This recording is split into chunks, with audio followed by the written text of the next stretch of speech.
John tells us in John's account, that was when he gave us the new commandment. He says, I want to give you a new commandment to love one another as I have loved you.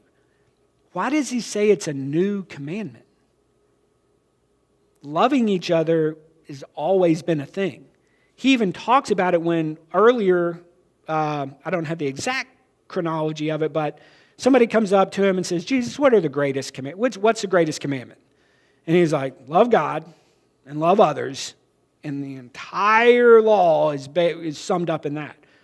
So he's already told us we love, so what's new about it?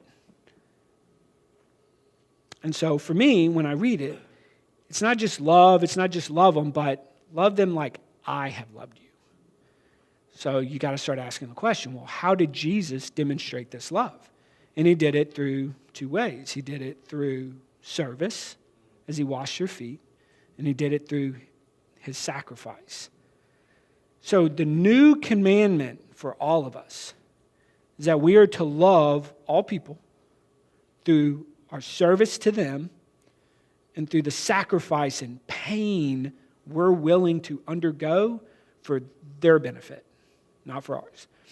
And this is where I think, and it flows into kind of like my final point on the matter, is we have this, if you've been a Christian for a while, it's kind of almost like it just goes without saying, oh, well, this bad thing's happening. God's going to somehow, a month from now, I'm going to see how God turned that around to benefit me. And personally, I think it's